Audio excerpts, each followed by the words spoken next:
Trusting God. Trusting God in the easy times is easy.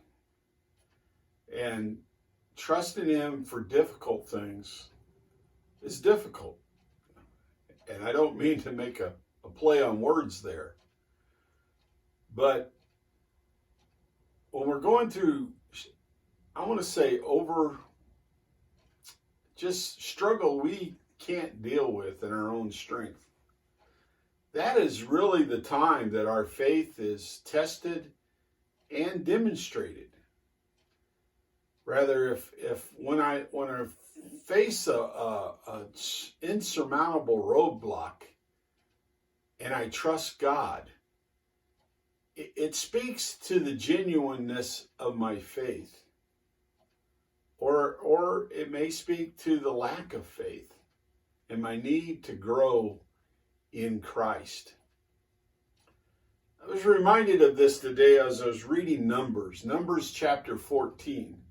It's the midst of the story of the spies that went into the promised land to spy it out, to see what the people were like and what the land was like, and come back and bring a report. And not to bring a report about whether they would go in or not. That was already determined by God. He brought them to that land. It was a strategy. How will we go in to the land?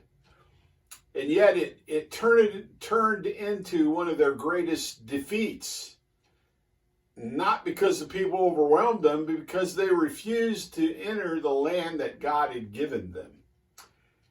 And their reasoning was that it was just an insurmountable people that they would have to deal with. And they couldn't see how they could gain victory in that. But what it ultimately showed was their true focus. Let's read that. Numbers 14, verse 1. Then all the congregation raised a loud cry, and the people wept that night, and all the people of Israel grumbled against Moses and Aaron. The whole congregation said to them, "Would that we had died in the land of Egypt, or would that we had died in the wilderness. Why is the Lord bringing us into this land to fall by the sword? Our wives and our little ones will become a prey. Would it not be better for us to go back to Egypt?" And they said to one another, "Let us choose a leader and go back to Egypt."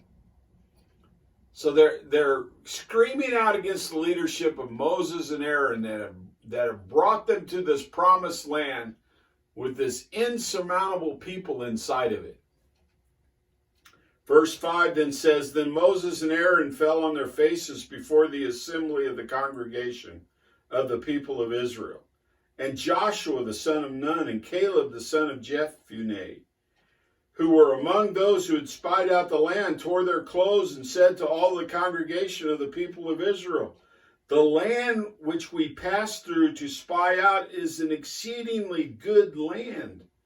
If the Lord delights in us, He will bring us into this land and give it to us, a land that flows with milk and honey.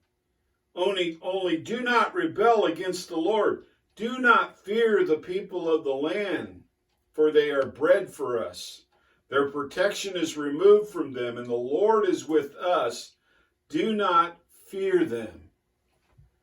You know, these two spies, Joshua and Caleb, they had a different heart.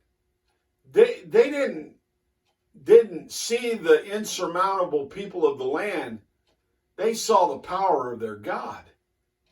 And if God has led us here, and He had, guess what? God is going to give us the victory, because these people have been abandoned by God. We know the people of the land, they worshiped other idols, other gods. They were rejected. And so Israel's been brought to this promised land, this good, Joshua says, exceedingly good land.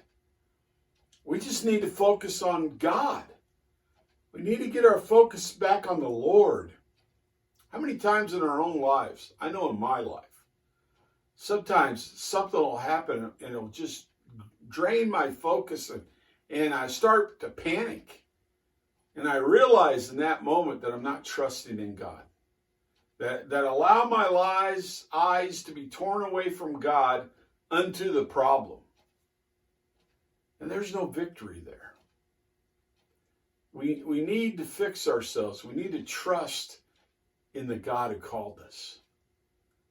The people refused to do that. And it's interesting that God rejected that generation, but their kids that they said they were worried about, they got to go into the land and conquer the people of the land. They got to inherit the promised land that their fathers rejected because of fear. You know, I don't know what you're going through today. I know our world has been going through crazy stuff, insurmountable things. I'm so sick of hearing about COVID. And believe me, I have friends that have passed away because of COVID. But I trust in God. He can deliver us. He can give us victory. Don't look at your circumstances and forget God. Bring your circumstances before God and let Him give you the victory as you focus on Him and trust Him and enter the land of rest. That place where you're trusting in God and experiencing the peace of Christ. Until the Lord comes in the air, keep looking up.